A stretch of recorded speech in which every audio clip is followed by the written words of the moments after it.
everybody. Welcome to Miah-Pinion. This week we have one of my really amazing friends, Jason Siegel. Decided to take a trip down from the Bay Area.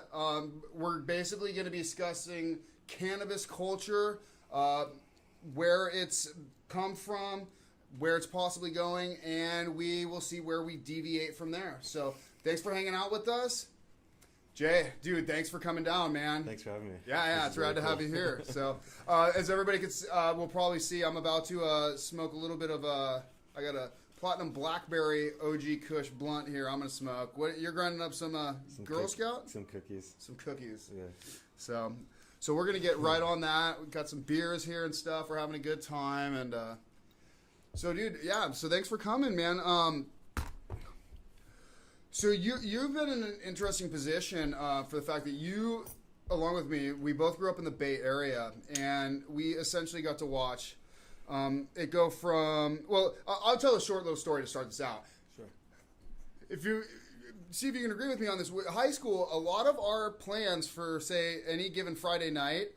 The plan was, okay, how do we get some pot? Where do we go to try to get the pot? Right. Do we actually get the pot? Where do we go with the pot? And then when the night got good was when we finally got to smoke it. And that ended up being a big part. Access was an issue. Yeah. We So were in high school. Yeah. But that's not the situation today. Right. So it's really interesting to think about how far it's really come. Right. But this is where I'm going to kind of get off the train and let you kind of take it because I'm interested to see your opinion. You've been right there firsthand, so. Yeah, I mean, I've been there firsthand. I mean, like, I've been smoking. I like to affectionately call it weed. I do know now we're calling it cannabis because that's its scientific name, and what we're trying to do is sort of bring cannabis out of the darkness, out of the street, out of the sort of like stigmatized world, and start appreciating it for its medicinal values, and start to just have more access to it and higher quality like that. Right, and so I've been smoking weed for over 20 years. You know, it's been helping me in many different ways. And so when this recent bout of legalization came about, I thought to myself, dude, I want to start a cannabis company. You're talking circa 2017. 2017, yeah. Right? Yeah, I mean, and that's kind of a fast forward from all the years of shoulder tapping and going to your friend and driving down to that one spot where you knew and trying to hook up weed through Street, all these, all these various savory situations. And then, us trying to grow our own and having limited success or some great success, depending on how you looked at it. Where we were at in life, depending. Right, and that was before medical even became legal. Yeah. Before there was anything like a doctor's recommendation to even think of. Couldn't go to anybody and be like, hey, I want to buy these clones from you. Let me grab this. No. The whole culture of growing was like this mysterious thing that you heard about in lore, but yeah, it was a mythical sort of thing in a lot of ways. Sort of thing because we were going to school. We weren't up from the hill, as they say. We weren't up from where the growing regions are to be exposed to that sort of thing. Well, we used to. Humboldt was kind of like that mythical place that so you heard about. First Humboldt. time we went to Eureka, I smoked Trainwreck. Had an out of body experience. It was beautiful, actually. But yeah, so we came through all that, and then it was like this amazing thing when all of a sudden you could go to a doctor, get a recommendation, and go to a dispensary, and you could get weed, and you could get as much as you needed, and at a reasonable price. Now, if you wanted to buy the top shelf, it was still really expensive, about as expensive as it was on the streets. $60 an eighth. But that was 20 years ago, it was $60 an eighth. Mm. If you go to a dispensary right now, they're charging $60 an eighth in the quote unquote legal market, right? But that's because they're trying to take advantage of a situation and reap huge tax benefits from selling something that is. It should be made more free, in my opinion, not more profitable. Yeah, well, that's definitely something that we want to get into in a bit. Is sure. a lot of these. That's a 10. No, totally. But it's definitely something we want to get to, and I'd like you to discuss because I know that there's a huge amount of bureaucracy, red tape, all these different things. There's a lot of different opinions on it, depending on where you're standing on the aisle and things like that. But I know that I think everybody can agree that the way that, specifically here in California, that we passed these new laws, it was a clusterfuck in the best of situations. Well, I mean, think about this. Like I said, I am very passionate about cannabis. Like, I know what benefits it can provide to people. I've seen it firsthand in myself and in my friends, and I want to turn around and take that passion and turn it into industry, right? Like the lid's off. It's quote unquote legal now, but that's when I tried to enter into the market is when I came to realize that it was legal and more free prior to Prop 64, when any person with a medical recommendation could take their pound into a dispensary that was free in the open market to evaluate the quality of that pound, put a price on it, and exchange with that person who was also a medicinal user for growing that flower.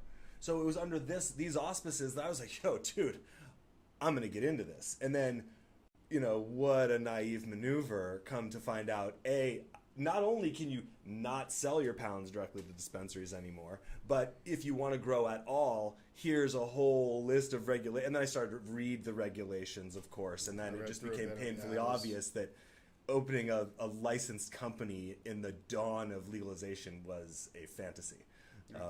It's a nice one, though. You brought not done with it either. Off air, you brought up a very important idea that really struck a chord with me, and that was the fact that the government thinks that they know how to better protect people than, given the circumstance you just said, a medical patient who's growing their own, they grow more than they need, so they go and giving the shops the discretion to judge that pot on its merits and see if that's the thing, knowing that these are the people that are going to be smoking this stuff, and they're looking out for the best interest of this community. The people that care most about the quality of the product. It seems like the government has this. They're putting on this farce that they're doing it for the protection of everybody. Right, of course. And I just don't. I don't know how deep in reality that's rooted. Yeah, I mean, there's a good example of this. Let me roll it. Let me what we call microphoning it. Right. Hold on. Let me talk, and I'll hold this burning joint. Yep. Right. There we go. That's what I'm talking. Oh, it blew out. Wait, oh man. Try that again in a second. So we're talking about like the safety, what's done for patient safety, quote unquote. Right. Well, right now, if you want to sell the testing regulations for cannabis in dispensaries are incredibly stringent. Right. Cannabis is a bioaccumulator. It pulls things out of the soil, and now they're making really stringent requirements that honestly I don't know the exact testing specifications the labs do, but there can't be any contaminants whatsoever, heavy metals, pesticides, what do I call it? PGRs, plant growth regulators. Okay. Some of them are toxic. They're just various hormones that cause plants to make changes that they make under natural conditions, or if you apply the hormone, they do it regardless of the natural condition. Kind of like human growth hormone to benefit. Okay, right. Similar. I mean, rooting hormone is a PGR, but there are other PGRs that have been linked to negative specific outcomes if you smoke it. But anyhow, that's an aside. It's not really aside. It's kind of the central point of the safety of cannabis. The premise behind it makes sense. I totally get the premise of what they're saying, but how it ends. Well, please continue on, because I think you're really saying some valuable things here. Yeah, well, the point I'm trying to make is that because of the sort of overtaxation and rigid regulation that's coming down with Prop 64, it's driving both the producers and consumers of the majority of cannabis, at least in the Bay Area, the market that I'm most in tune with, into unregulated markets where people with the best of intentions and people with the worst of intentions are all on an equal playing field to exchange, to buy and sell.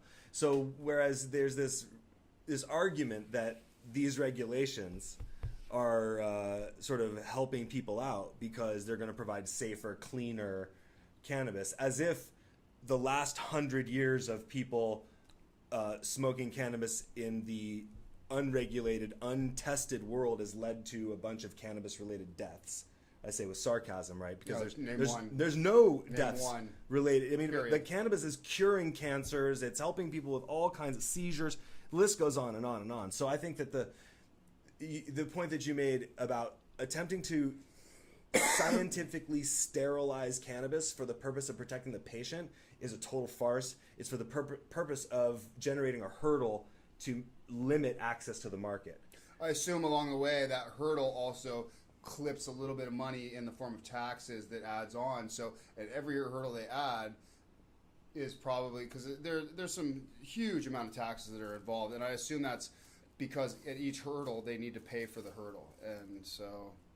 Yeah, I mean, which I get. I mean, you have to have a way of paying for each of these things, but I don't know how it really helps. I don't think it. Well, I don't know. I don't see how it helps people. I feel like. Well, here's another example of how because the fundamental issue is that there's a real world, a community established of people who get together and smoke weed and grow their own weed and share it with each other. I mean, that's where the idea of a sesh, and that's kind of, I don't know, we're kind of swimming all over the place. That's where the idea of a sesh comes from, is people getting together and just smoking and having a sesh and hanging out. So, well, let's, I know we got a lot of different areas to go into, but real quick, since you got into that, because I think that's actually a very interesting arena, and I think people may have heard of them. I think a lot of people haven't. I think there's a lot of speculation and mystery behind what these sessions are. So would you mind elaborating a bit on?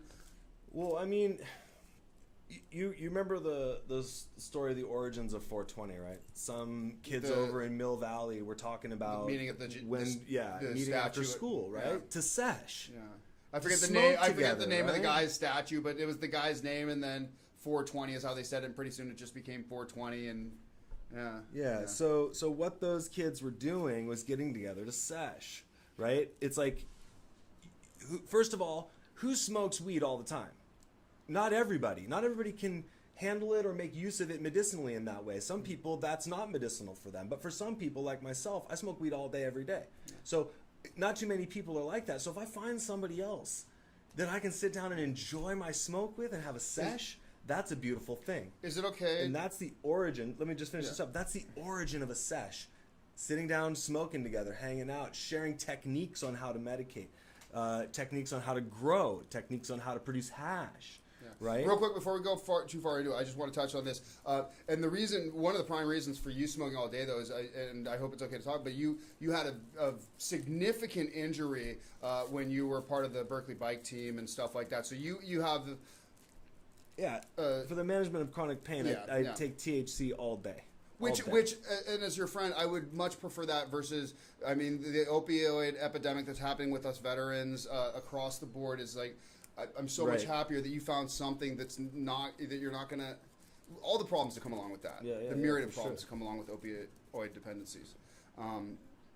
Okay, but moving back on. So the sessions... I mean, that's how I knew sessions, as a kid, like, because hey, let's go have a fucking smoke sesh, you go out and...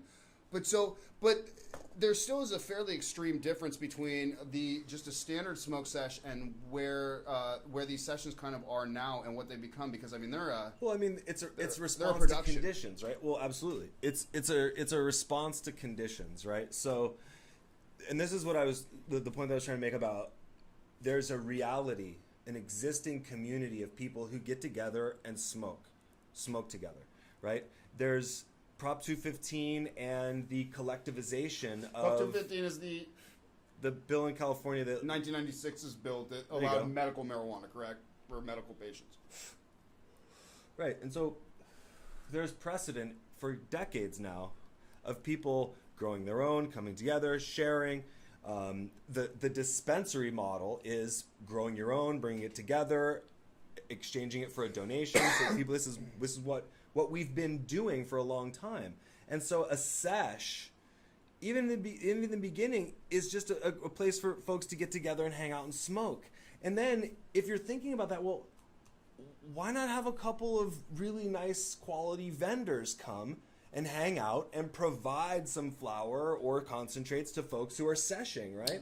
And so these are the origins of the sesh. So then you have... In the inception of them, these were all people that were under the Prop 215 thing, so, but from the legal standpoint of the medicinal side, they weren't doing anything wrong either, right? I mean, this is just people getting together and... Medical users collectively hanging out, smoking together. Yeah. And then inviting some vendors who, under the pre-Prop 64 regime, are doing the same. Same thing as selling to a dispensary. They're just selling to some people at the sesh. Why was that a problem to just, you know what, let's let everybody do that? You know? Yeah, I mean, again, it's trying to siphon money out of the existing market, right? It's because the existing market, I mean... That's what it is. It's money. There's a great, I don't know if it's a metaphor or whatnot, but somebody said something about, like, the black market is, like, a huge portion of the gross domestic product. If you think about how many people, just say in California, move flower, just cannabis flower. Forget all the other crazy hard drugs and other like things that, you know, we should be worried about. But just cannabis, the black market for cannabis. Think about how many people eat every night. Rent gets paid, you know, car payments. You know, people are buying toys for their kids, traveling, luggage, fucking all the bags and shit. Right? There's a huge economy, and so the government is saying, well, culturally, acceptance for cannabis consumption is happening. So we've got to figure out a way now to siphon money out of this economy. And so when they instituted Prop 64, it was obviously blatantly just to do that. Huge tax margins, regulations that incredibly limit the number of entrants into the marketplace. And so what happened is now seshes, which were like a small thing, now it's like they're blowing up because prices in the dispensaries are going up because supply is going down because no one can sell weed to dispensaries anymore. And so any good weed they're not legally allowed to be because they can't afford the initial startup to get licensing. The existing supply chain is cut off at the knees, right? Thousands and thousands of small producers. And this is also the same supply chain that have all been doing business with each other, black market, for years already. Anyway, so we kind of, anybody who's following this can kind of follow the logical. You can see where the dots are going. So now, but let's go down this rabbit hole further anyway. Becomes more of a sesh market, right? And it's in many ways, farmers market. That's what I was going to say. Yeah, it sounds like a farmers market. But not all of them are the same. You know, not all of them have the same standards for security, for example. Not all of them have the same respect for the people that are there. Well, I mean, a lot of it, I'm sure, depends on the I don't guy want to be who's just holding painting with a broad brush. Is all I'm saying. But no, I'll go ahead and say this. Then this has nothing to do with you. But yeah, I'm sure that there's plenty of people that are running these things, and different ones have different reasons for doing it and want different outcomes. So, you know, Sure. I could see some people totally being like for the benefit of the community, and some just trying to make money even at the expense of the community. So, but I won't, you know, I don't know Speaking of anything about all that. A little Hindu skunk there. I don't know if this is focusing. If you can see the trichome there. That's good weed right there. At any rate, so it's like in the news you hear, you know, no one's going to dispensaries. The black market, you know, Gavin Newsom's talking about bringing the National Guard to go up north to squash, you know, farms or whatever. Like all that's asinine. Such a waste of money. It really is. And the National Guard. I know, it's bullshit. So the there's kind of like I don't know if it's a silver lining or a dark lining thing. It's like not everything about the sesh world is positive and good for everybody there. It's lacking security. People do get robbed, and like people get shot. Like there's definitely seshes in Oakland that I know of where people got shot outside the sesh because people were getting robbed outside the sesh. Yeah. And that's not safe for anybody, right? And it's an ironic outcome so it's not like there isn't violence everywhere and the sessions aren't causing the violence, but they're they're giving an opportunity for people to see what's going on and have a location to go to. No. And also people are in charge of their own security too, and this is one of those things. It's an area where you're advertising the fact that, you know, you have something that some people would want, and it's a really tough one, because if you have to keep a black market, that means there's going to be people that are looking to capitalize on you at your expense directly. Right. It's like tax season, right?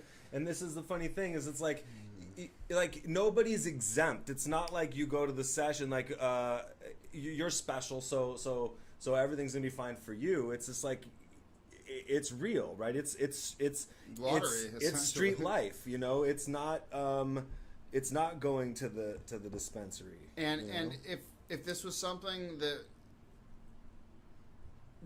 if this was something that people were just allowed to do, and you can have them, and so it didn't have to be hidden, it didn't have to be private, right? Then they'd be able to have higher secure, everything be legit. Way taxes would get paid safer. on it anyway, right? Yep. And everything be right out there front. You could have cops cruising by all the time because they know that things happening, because people. There's no shortage of companies trying to hold safe, licensed, legit sessions. It's not the model that's the problem. It's denying the legality and legitimacy of it, so the sesh has to hide. Well, the funny thing is, and That's correct the me if I'm problem. wrong, but I know that this existed at one point when the legislation was coming out, because I actually looked into quite a bit of the legislation in 2017 also, and one of the licenses I saw was to hold cannabis events. So even if you aren't touching any of this stuff yourself, but you want to allow people on your property to have this event, you have to pay exorbitant amounts of money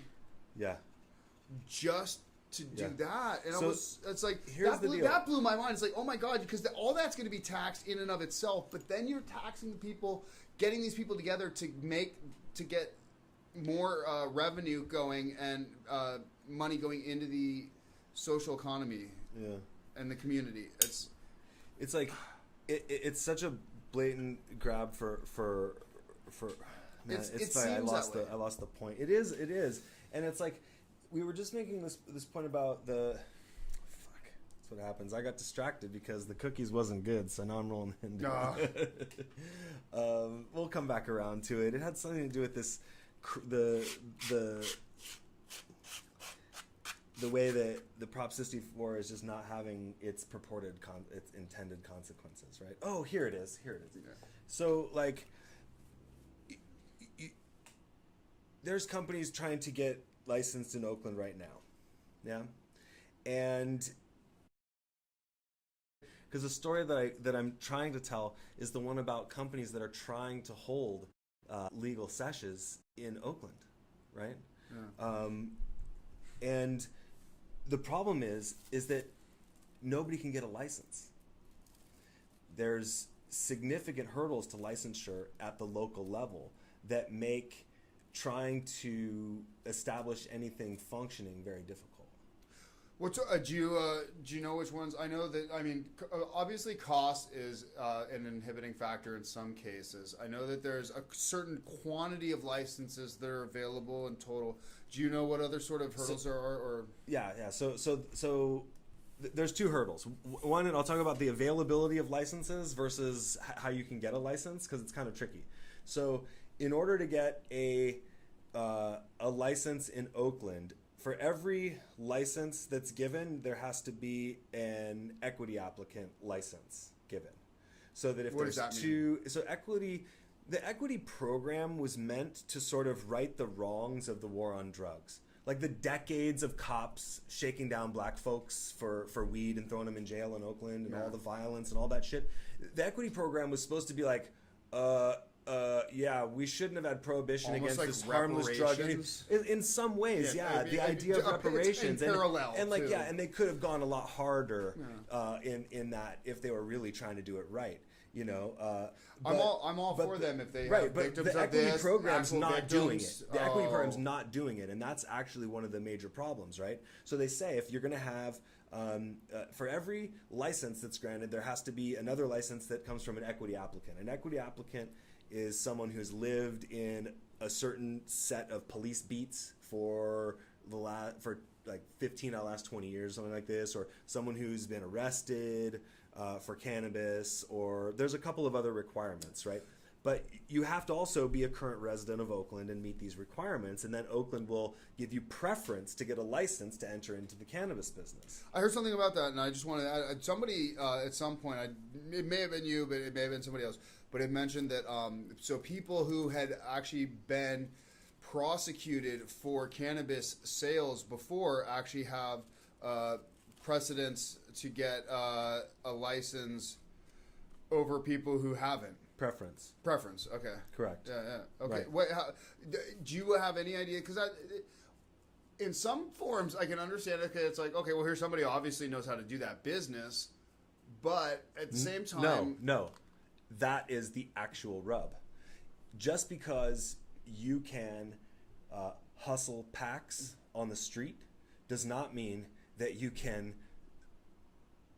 put together the business acumen to file taxes and produce the documentation, right? Because it's run a company, street hustle versus the company, right? So that's the gap. That's gap one, right? Is that you've got to have partnership between people in the business industry, between that and not all equity applicants, because another set of equity applicants are like dudes who have a legal practice in Oakland, so most of their money is in their law practice, but they have lived in a police beat, so they've got like, they were never a victim of, but just by circumstance they get preferential license. But they can take advantage of the system. Exactly, right? So, but here's the flip side of that, and that's I thought you would say that, and here's the interesting part to me. So there's a part, and I know that this is fairly controversial, but I think it's worth bringing up, is it's hard for me to think there's not the idea that, okay, so here's these people, like you said,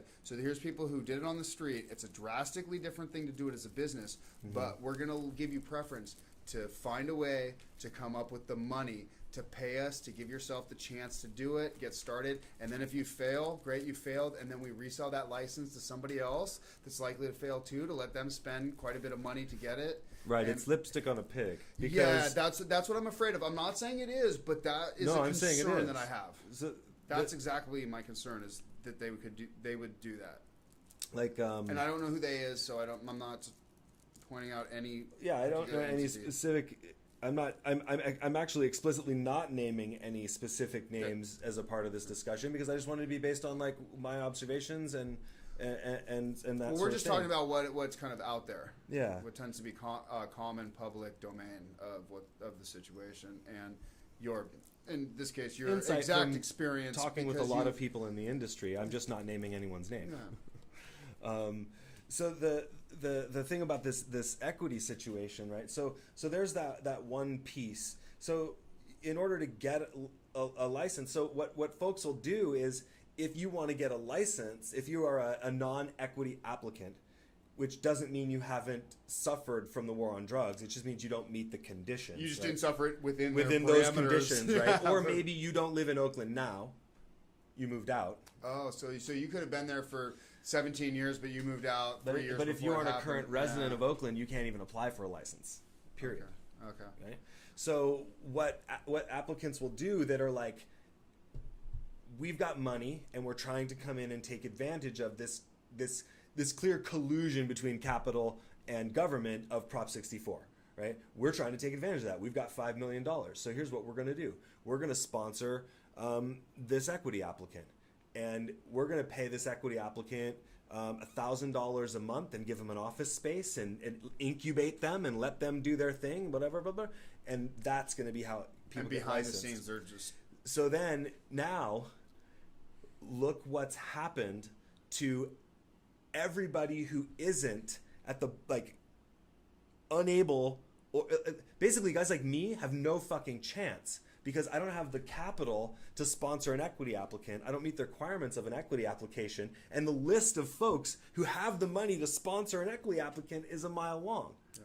So like So even if you're willing to do it and all that, and you're like, dude, I will pull everything together, it's like, well, but there's these guys up here that have all this money that disposable, that are just basically looking to throw it at somebody to then have the license and to be able to do whatever they do with it. Right. Yeah, And then the final sort of thing is there are If that's not rigged. thousands. It's totally rigged.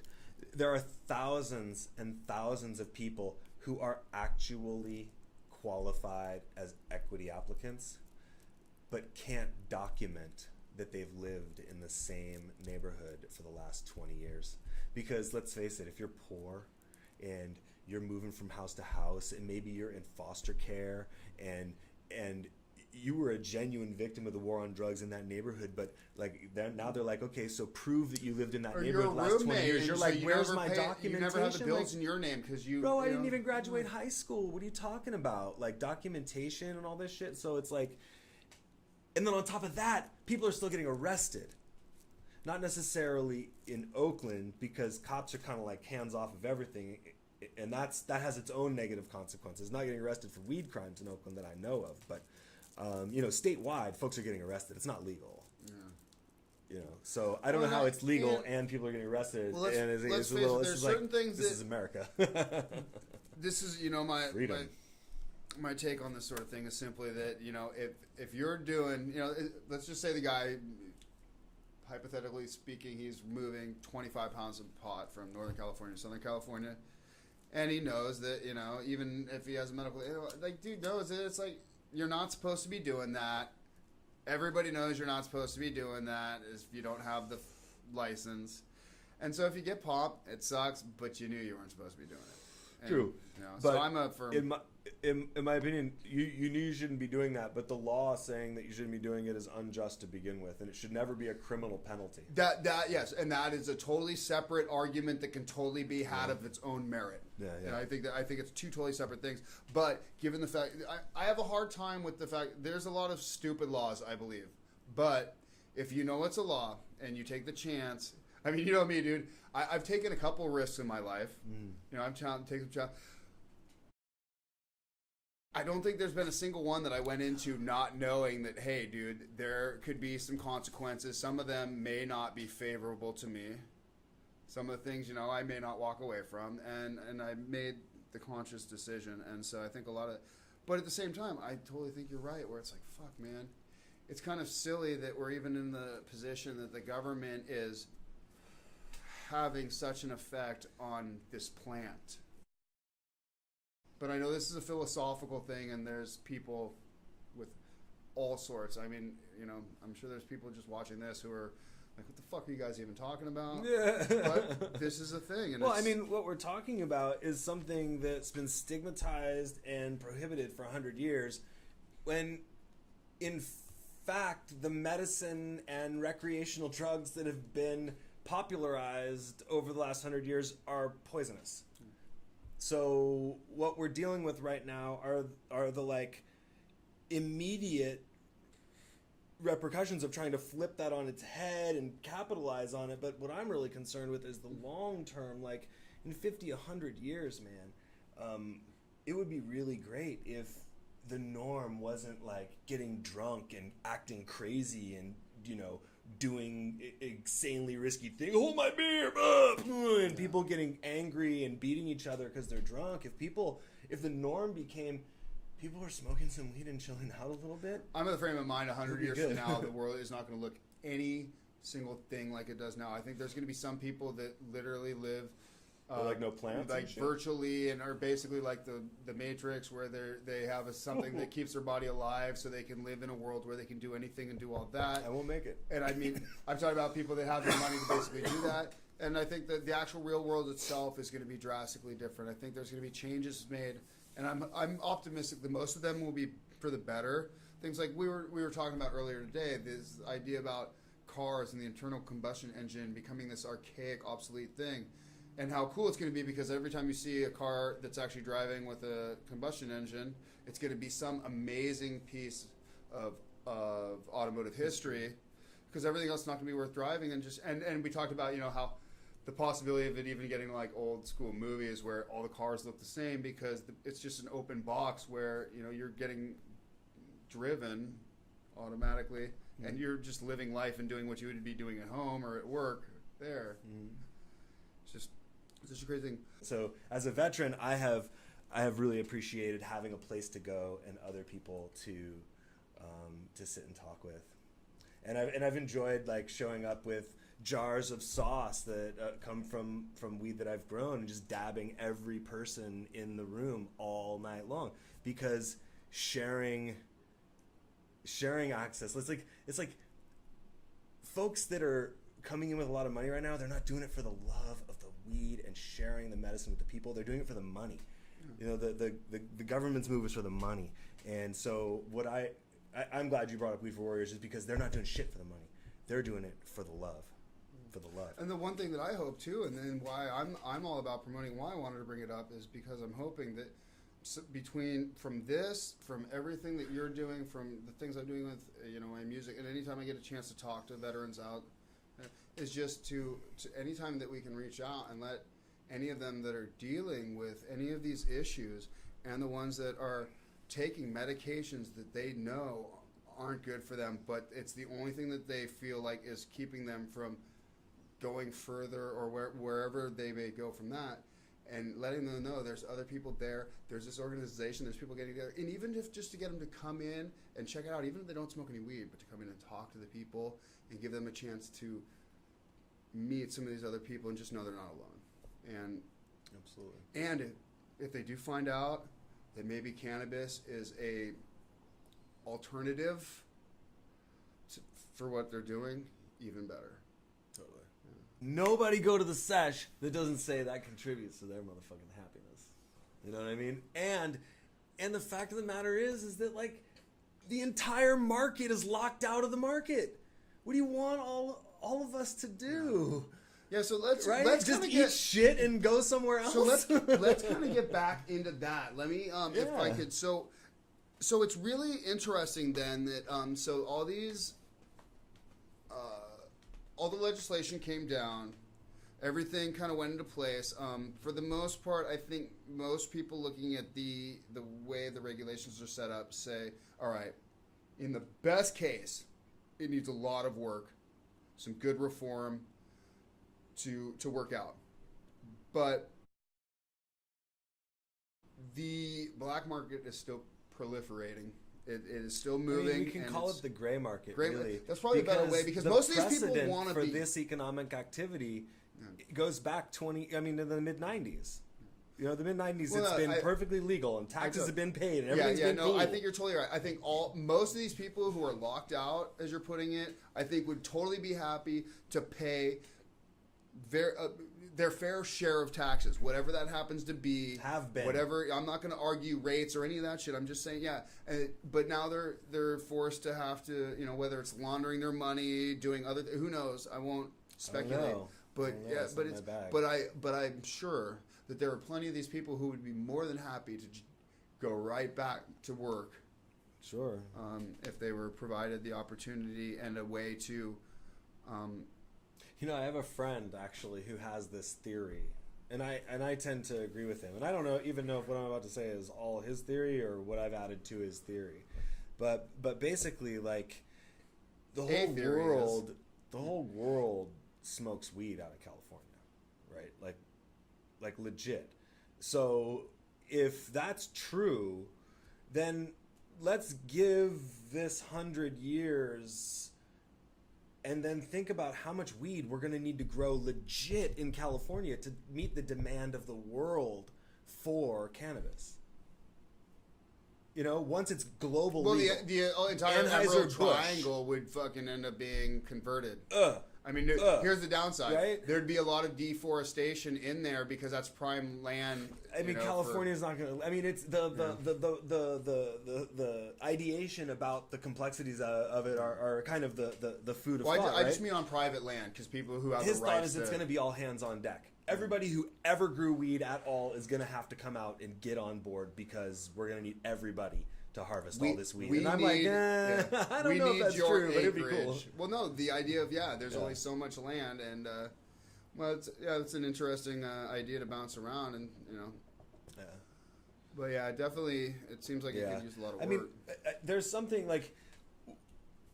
I think there has to be some sort of give, right? This isn't, Colorado, which has no established infrastructure forget calling it black market. They have no established infrastructure for distributing and exchanging that much market material. Forget what it is, right? So in California, there's already people doing all this hand-to-hand transactions. This network is established and pumping. How is that network supposed to stop what it's doing? What are these people supposed to do? Not feed themselves? You know, it's ludicrous to think that just through some sort of legislative effort, you're going to change reality. And that's what we're dealing with right now, is all the chads and all the legislators are sitting around going, well, it says right here on line fucking 17, it shall be done this way. And everybody's like, okay. But the people aren't going to the dispensaries to pay no $65 to $70 an eighth when they can go to the Sesh or to their homie they've been going to for whatever and get it. So, like, unless the legislation is going to attempt to draw that market sector in, you're just going to recreate the war on drugs to try and legalize weed. It's ludicrous. You see what I'm saying? The paradox of, so legalization is this, you know, now they're going to bring in the National Guard, right? It's like that. So I think that that's too fucking Looney Tunes to actually be what carries the day. That some other legislation is going to have to come in and unfuck it, and I'm hoping it's CG 2020.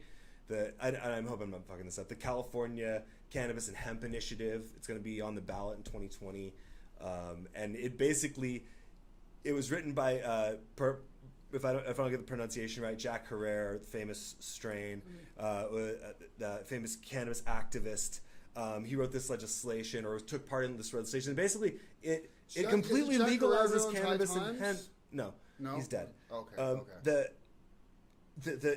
It completely legalizes cannabis and hemp and regulates it like beer and alcohol, like that kind of thing. Which a lot of proponents argued for right out the gate because it was the easiest way to streamline it. The only way that this bullshit legislation happens at all is because this is California, the like home of overregulation.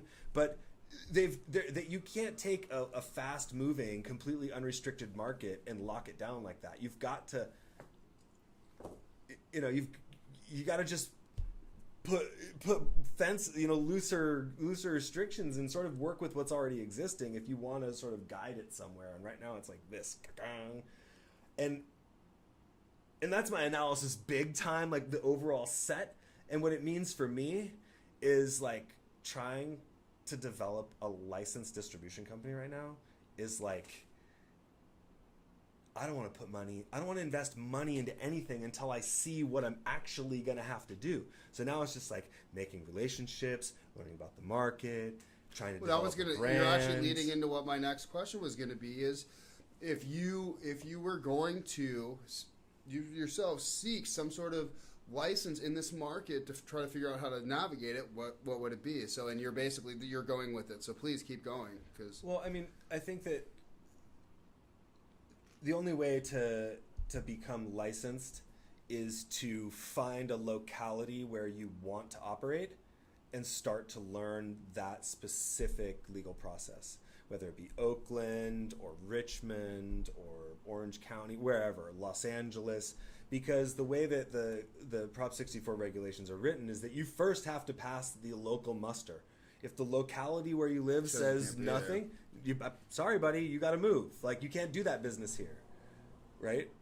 Which is weird for something that's legal, but you can't do business here because. Well, I think the last time I checked here in LA, right, you could sell here and you could produce. Manufacture here, but it's illegal to grow in LA County. Right. So every locality comes up with its own funny version of reality that they want to impose too, right? Because it's like this ideological shit rolls downhill, right? So like the state's like, let's come up with this fucking fantasy and impose it. Then the localities are like, ooh, we get to do it too. Oh, that's good, but let's do this. So now we're paying 35% taxes in some places on fucking weed. It's like, it doesn't make any sense, you know? So right now, I am trying to help as many other people that have money in the game in terms of like they've invested, they're somewhere, they're working. I'm trying to help them succeed and hopefully learn enough to where I can pick a spot where I can invest some money into a license, into a spot.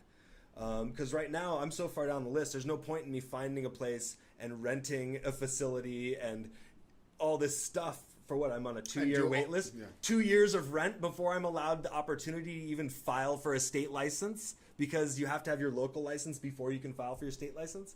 So it's like, come on. And that's not including all the crazy stuff like the security for the all this. I got no investor, right? Yeah. I'm just totally and then what's the pitch to any smart investor right now? Invest a little bit of money and get beat out by folks who are gonna take a loss they're gonna Amazon this motherfucker. Yeah. Right? They're going to take a loss for 5 years, 10 years, 15 years, and then they're finally going to be Anheuser-Busch, own all the shit because they bought it all. Like, really? What's sad about that? Because, I think there's a lot of companies, that have those fantasies. Yeah. The reason that we have the amazing cannabis that we have right now is because people didn't give a fuck about going to jail. They would rather, sacrifice their freedom than give up on this plant that's provided so much well-being for people for so many years, right? No matter what regulations, people keep going out of their way to find it wherever they need to go to find it. And it's that heart that has brought this medicine through for us. Yeah. But now it's the folks that are motivated by greed that are most ideally placed to sort of reap the profits now that the legalization has come. And I just think that's just sad. It's sad, and it's sort of emblematic of the hollow nature of many of our sort of value systems that we're working with right now. I don't mean to be depressing. It's fucking depressing. Well, no, but it's something that's worth not pushing too far in the dark and kind of having in the light as much as possible, because these are the sort of things that, how do things get fixed in the world? Not by fucking hiding them, suppressing them, sweeping them under the carpet, right? So by growing new things and not breaking them. Yeah. Yeah, and sometimes, just like a plant, you may have that pot plant, and you trim it all the way down till it's almost nothing, but you treat it right, and all of a sudden, it gets a couple new little shoots. Before you know it, the stalk gets thicker, and everything grows back bigger and stronger, more resilient than it was before. Here's an idea, speaking of this. Yeah. Because the education system in California, shout out to every teacher in Oakland that's struck. We got to go statewide, baby, right? Statewide, because wait, what happened? Oakland teachers. I don't know about this, so I know people watching this might not know. Yeah. So Oakland teachers, basically, no teachers unions in California strike, despite the fact that education funding in California is lowest or I don't know recently, but 10 years ago it was lowest out of 48 out of 50 states. Per capita sort of thing? Per pupil spending. Okay, 48 out of 50, right? Abysmal. Yeah. Abysmal. That's a mentor of mine used to say, be joyful even though you know the facts, right? We're the most wealthiest state in the country, can't fucking get our shit together with education education. System, right?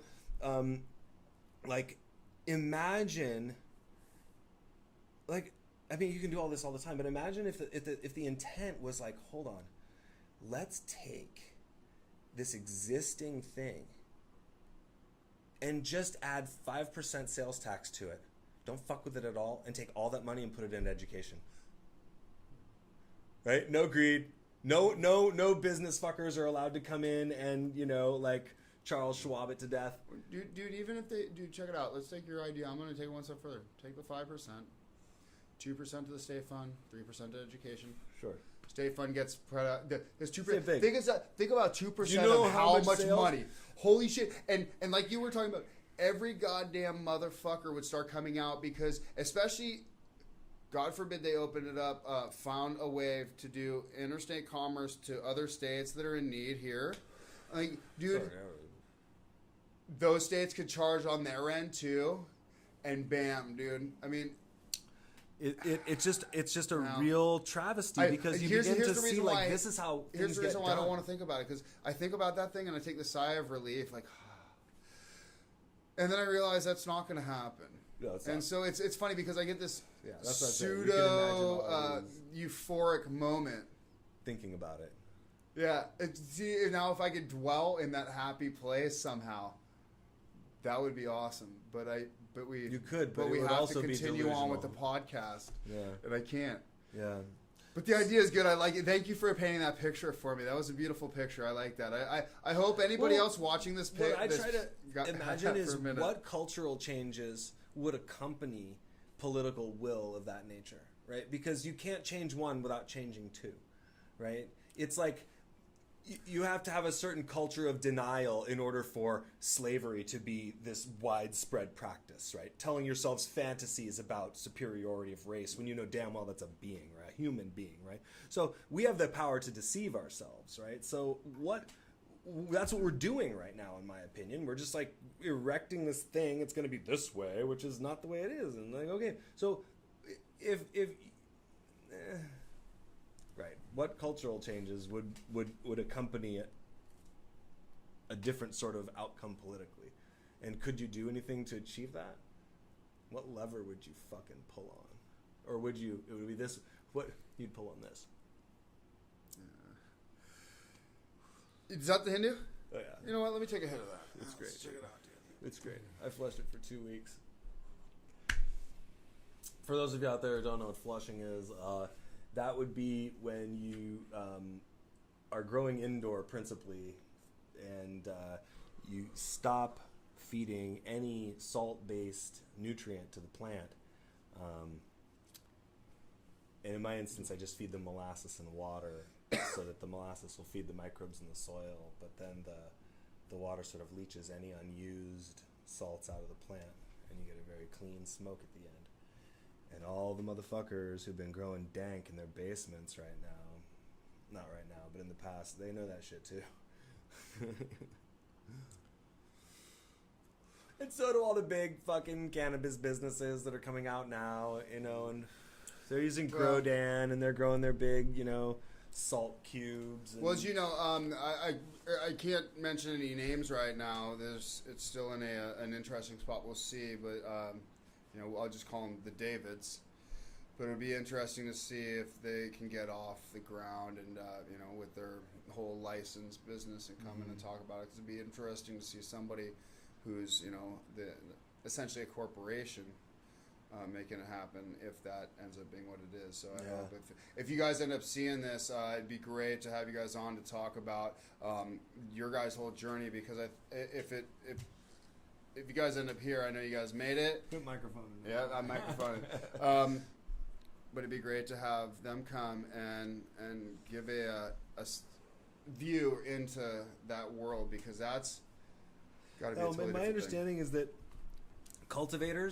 licensed cultivators who are producing dispensary quality, meaning passing all the tests, they're still sitting on flower because retail is slow.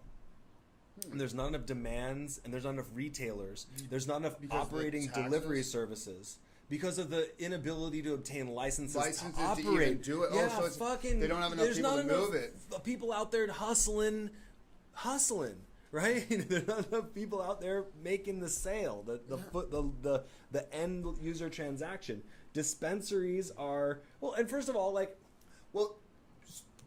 me make another point that has nothing to do with the economics of it, but it has to do with the culture of it, right? Like, who the fuck was to go and stand in line and walk up to a window and buy their weed from a person behind a fucking counter where you pass the weed underneath a thing? Can I smell it? You can look through the thing. It's like, that doesn't feel good, right? It feels like you're going to a bank or one of those places where a check cashing center. You know. Something that another thing that we talked about probably over a year ago, but was the idea of, okay, there's a lot of these large businesses, or people who just so much money they could throw it away, they could throw it at the industry, and if it fails, if it flops, they're like, whatever, move on. And a lot of those people have licenses now, but there's a lot of entities, I think, that have the capital that they could get the license, but they're looking at everything, realizing how FUBAR so much of it is, and they have the concern about, and I'm just going to throw out a number now, if they spend $100,000 to get everything set up the way that the laws say they need to now, and then in Absolute 2020, bare minimum, $100,000. yeah. So and then in 2020, let's say that by some miracle of whatever, they get it all together, and all of a sudden it's $20,000, and these are the people who are like, holy shit, like that's an $80,000 loss to a medium-sized family-owned business, let's say. $80,000 to make up, that can be a couple years worth of hard work to make that up, particularly if you end up competing with a lot of businesses that are bigger that also then end up, well, Amazoning it. Yeah.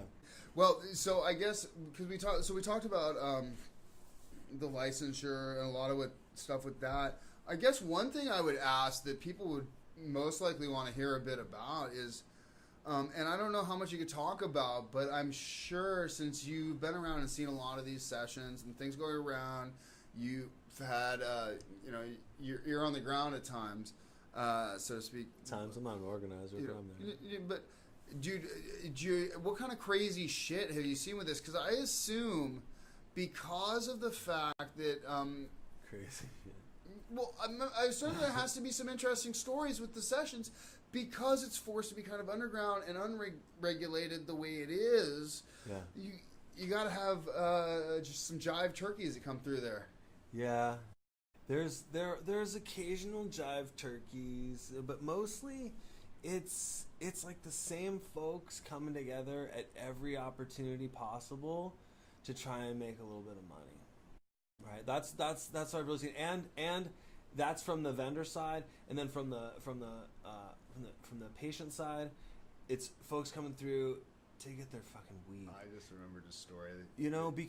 Because fundamentally, like, it takes if you smoke cannabis all day every day as your way of medicating, it takes a good amount of weed. It takes like $100 a week, even if you're buying $20 eights. If you're smoking a quarter ounce a week, it's $40 a week. Math is bad, but the point I'm trying to make is, it's like you're smoking a lot of weed. You need to go routinely, and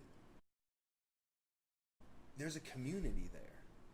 Now, it's not like a community around a sport or a particular band. It's a community around weed, and it's about cannabis culture, and it's like, it's fucking lit. Dude. And the point that I'm going to make is that, like, you can't take that out of what we do, like, if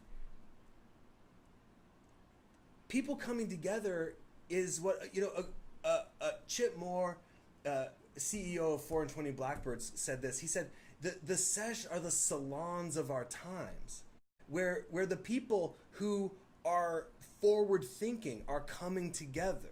We're smoking weed. We're talking about new ideas, right? And so it's like, this is the vanguard.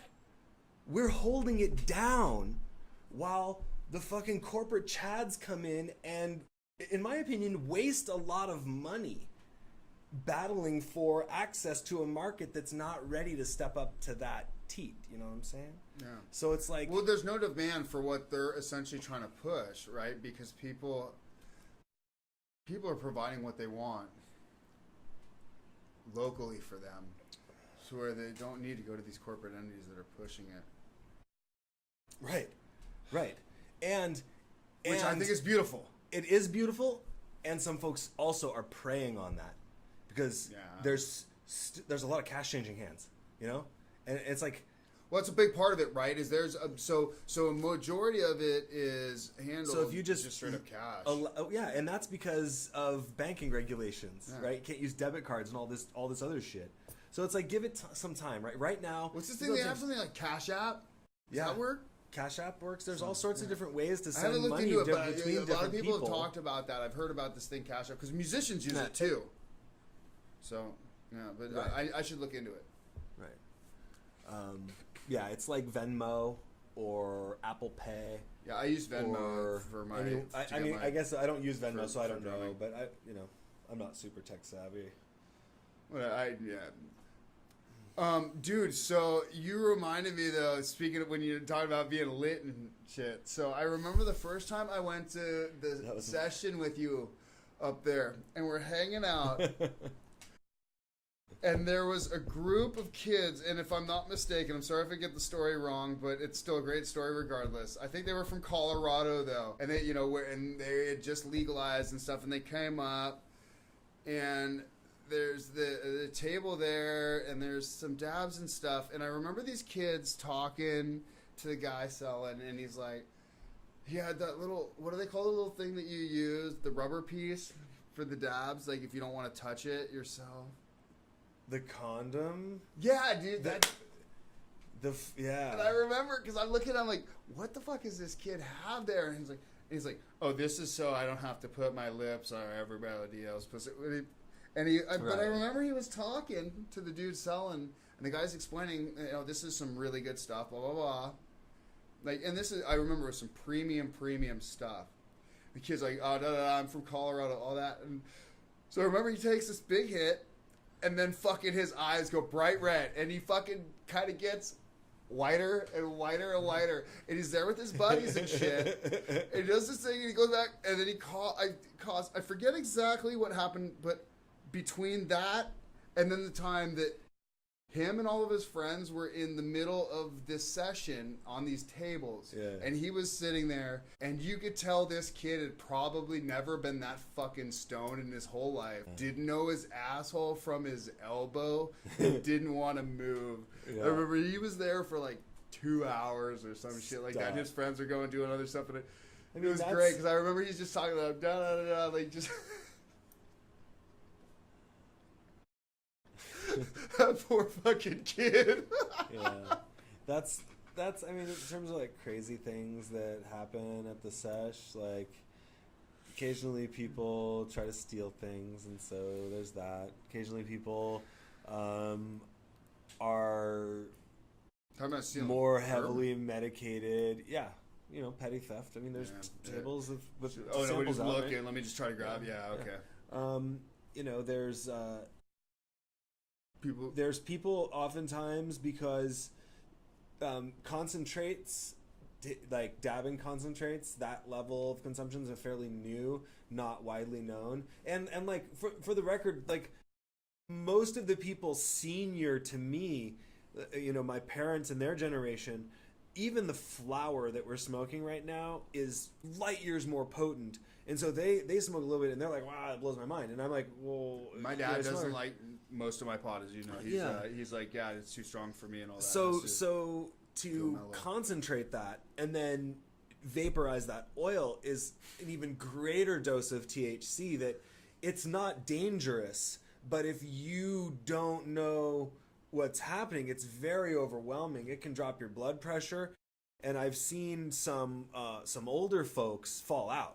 Like take a dab and debilitated. Because imagine like they're walking up. I'm standing here. They're walking up to this table. The woman, maybe 65 years old, bends down and take a dab. She's inhaling, and then she is this huge volume of dab. I was like, man, that's a big one for me. But she doesn't know. She's never done it before. And she's like, then she stands up and blows it out, and it's like. As she blows out, everything goes out. When you stand up, and so I've seen a few people just like fall over from dabbing. Yeah.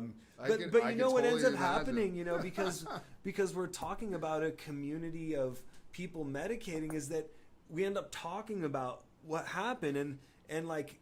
Now, if like one of the things people will do at the sesh is like we'll go over, and if I see somebody who's older who's about to take a dab, I'll go over and I'll stand behind them, and I'll just make sure they're cool, and then I'll talk to them, and be like, "This has happened." You're looking out for the community. Yeah, we're looking out for each other because fundamentally we're all seeking ease, because and my friend who was talking about all hands on deck, global cannabis Avi He's a great guy. He says, what was this point he's making is like all cannabis is medicinal. It doesn't matter like if you have like something that's on the list of diagnoses, like if you right now would feel better if you smoked that weed, that's medicine. And like, so there's no way to differentiate what's happening there. And I know your buddy Avi. Yeah, you totally know. It totally seems like an Avi thing to say too. Yeah, no, it is. It is really, you know, and I respect but that. not Again, the untrue. salons of But our not untrue times. at all. Exactly. You know, I have on this hat right here, actually, next to the Iron Maiden pin. I have this heady hat pins, this Visine, my third eye relief, because everybody's walking around, you know, at times talking about how woke they are, right? It's sort of cliche, this like wokeness. So I'm like, I need Visine in my third eye because it's red bloodshot or whatever. It's one of the reasons I like doing this podcast real quick is because I realize how little I really fucking know. And one of the ways to do it and maybe to get it out there to some other people is to get people who actually know shit about things. Yeah. Get them to come on and talk about it. Right. And then maybe, just maybe, I'll know a little bit more about that thing. Right. And over time, I'll become smart. Yeah. Yeah. So thank you for coming on here for that. But keep going with the third eye, because Sure. I haven't thought about Visine for the third eye. This is a new premise for me, and I'm trying to take it in. So yeah, well, no, it's just that. is this a thing that's people are saying and talking about now? The idea of being conscious, is widespread enough that people claim it as an identity badge, and I think that it's not true that every person who claims to be woke is actually like has had an awakening. But it doesn't matter. Placing the value on being a spiritually awakened person has become something of value. You see what I'm saying? So not look at my titties or look at my muscles or whatever, but look at my spiritual I may see that from a different clarity. point of view, so I'm not sure I'm picking it as that. I think is a positive trait, and it's something that I see more within the cannabis community and the folks I see at Seshes and the arts community than I see in the rest of the world that I turn to, which is mostly concerned with like their image and their ego, you know. And even if someone is saying, I'm a conscious being, I'm woke, as a way to, you know, put a feather in their ego, the point that I'm making is that the thing that they're aspiring to is something wholesome and good, not vain and for naught. That's what I'm trying to say. And it's a total segue, but it was like these ideas come out of this community. Let me ask you about that, because maybe I'm not understanding a part of it, because with the woke thing, so you said it's how did you say it again? It's more important the fact that this person is in this state of being woke, or how did you say that? What I was saying is that whether or not, so I take to have a spiritual awakening to this is not something that you learn, it's something you experience, and you could read about it and say, oh, I know that, and claim it. Yeah. And that's cool. And what I'm saying is that there's a lot of people in this community that claim they're woke. Yeah. And I say, well, whether or not they're actually woke, because you can totally clone it by like listening to somebody talk and then saying, well, I think that's how most of it happens. The fashion, right. Parody. But what I'm saying is that whether they've experienced a genuine spiritual awakening or not isn't the whole thing. By taking it on as a, like, they're trying to fluff their ego up by saying, look, I'm woke. Yeah. Well, whether or not they are woke, they're still invoking the value of being woke. Okay. Of seeking enlightenment, of seeking that ultimate truth. And that is a value that's that where, is absent from popular culture. So, but that's where you and I diverge paths, because in a sense, and I may be misconstruing what you're saying, but to me, first of all, the woke, it's like, I don't care about the ideals of them being woke or wanting to be woke or anything like that. What's the premise of what they're being woke about? Is the foundation of what they stand for true or not?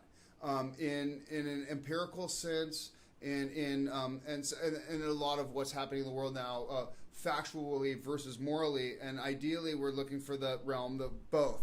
We won't get too far into it, but there's a lot of what's going on in the world right now. Let's talk about all this woke stuff, and that's my thing. Is like a lot of it to me is, you know, I care about the idea of why people are doing it, and this is why this matters so much for me to have you on here, because you're so passionate about everything that's in this cannabis culture and all the ways that it helps people and all the ways it's beneficial, and and you're also in tune with a lot of how the situation has progressed through the years, and so you're in an advantageous position of being able to see where most likely the changes that could be made in the future will have the most effect in a positive way.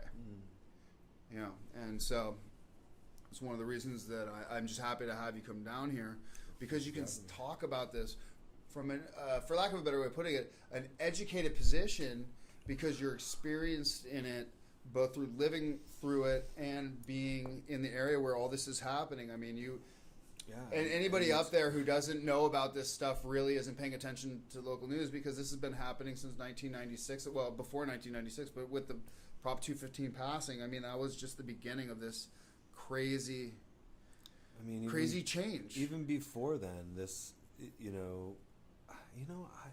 I have to admit that I'm really ignorant about the history of the conservation and of cannabis, just pulling it from the landrace sort of scene and starting to work with it and develop it.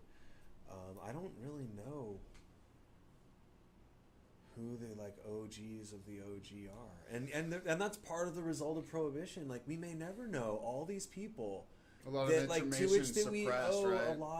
a lot of gratitude, right? Like that spent the time to work in secret to develop the better medicine. It's like that. Those folks should be honored, and it's a shame that the history is lost, or at least lost apparently. Perhaps if we maybe we can go back for it. Yeah, it'd be interesting, and who knows?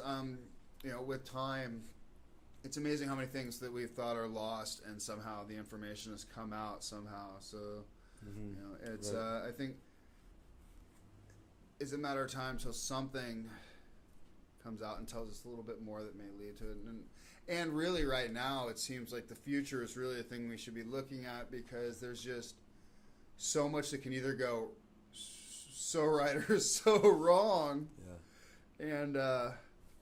And it's not too far in the distant future that it's kind of going to go one way or the other, I feel, because I don't feel like it can stay right where it's at. I don't think anybody's really happy with that, the government side or the consumers or the producers. Yeah, and I think that there's a certain group of people that are left out. I think that it also needs to be said that there's a certain group of people for whom the Sesh doesn't work. Their anxiety does not allow them to enter into a building full of 100 people, 200 people. It would need to be a much smaller, more low-key type of thing. But they don't have, they're smoking, let's say you're smoking an eighth a day. How are you gonna go down to the dispensary and spend $60 a day? I mean, who can afford $60 a day on their weed? And what the fuck? Well, but what if, and here's the funny thing. So let's say, just hypothetically speaking, you needed to buy $20 weed every day, and your next door neighbor needed a job and blah, blah, blah, and he had an apartment but didn't have a job and could grow pot there. Right now, the way it's set up, he can't really... No, we can. Okay. We can. Each person can be a grower for up to 5 other people. I'll have to look under into that, the same auspices I've seen the as caregivership that I did with that, but I didn't know if it's not... okay, well, I guess we were talking pretty much with the pretense of a medical thing. So, yeah, and if I'm not mistaken, it's 100 square feet of canopy per patient. Yeah, that was right. Well, the thing is it changes from county to county, 6 because plants. It was at that. Yeah, when I, there was that spot that I knew of over in Koreatown. They were saying something that was 100 square feet, but then they moved over to Van Nuys, and they said no, it was over there.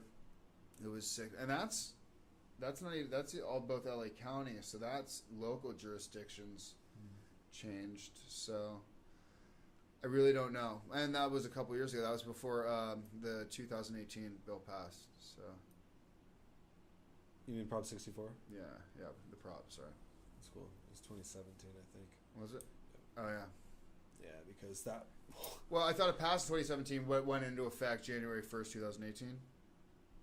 Yeah, because now we're in 2019. Yeah. It's the second year of its implementation. Yeah, I just thought about it. Yeah. Anyway, it's dude, it's been an interesting roller coaster ride. Because I know, really I mean, has. you know, and I know it's like I'm not quite a interested few people. in like giving up on the project, but I want to make money at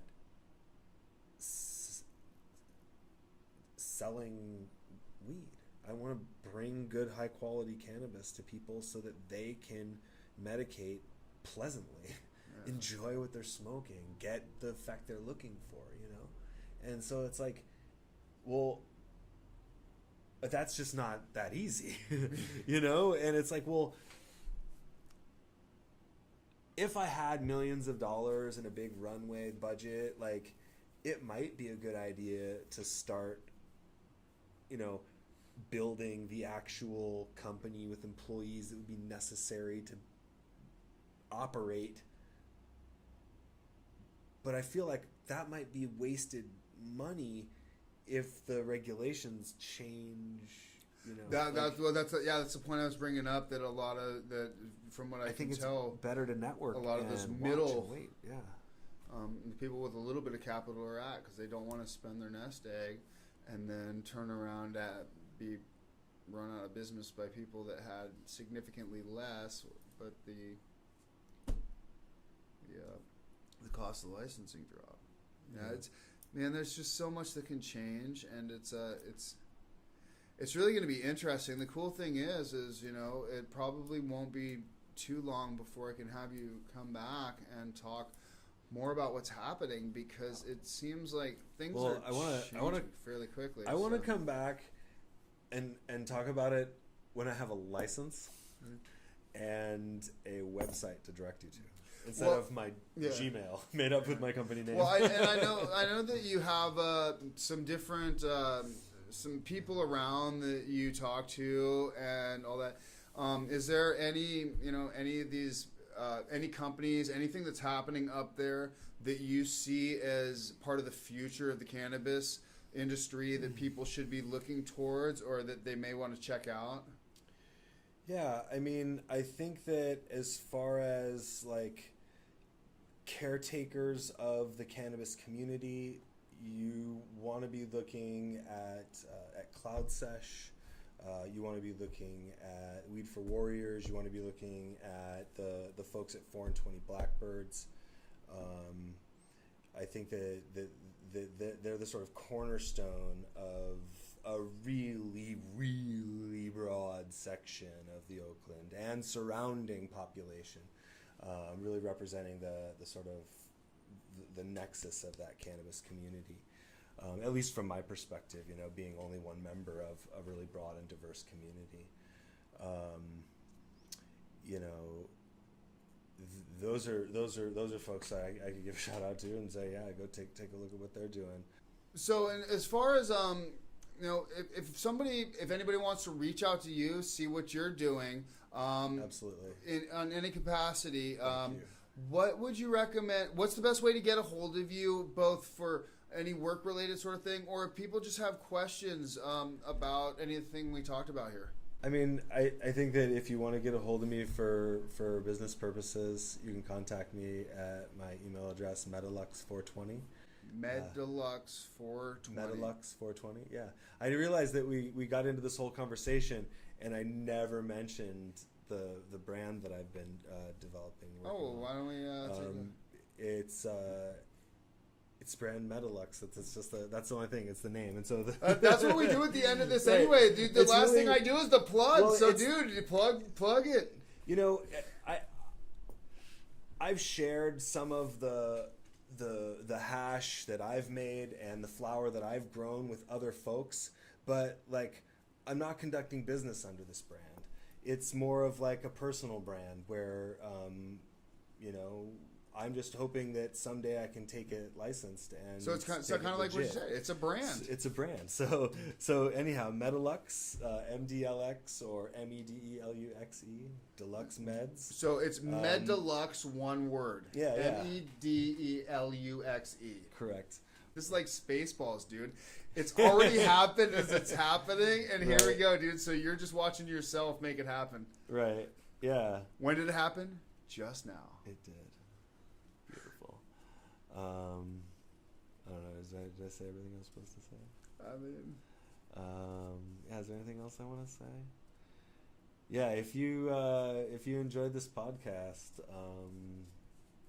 hit subscribe and like and all that stuff to Miah-Pinion, because he's putting together a really great collection of guests to come on here and be informative and inspiring and motivational, and I think that's a pretty noble goal if you ask anyone. So, oh yeah, I'm not supposed to mumble, but this is my shout out to Miah-Pinion, and thanks for having me on, Maya.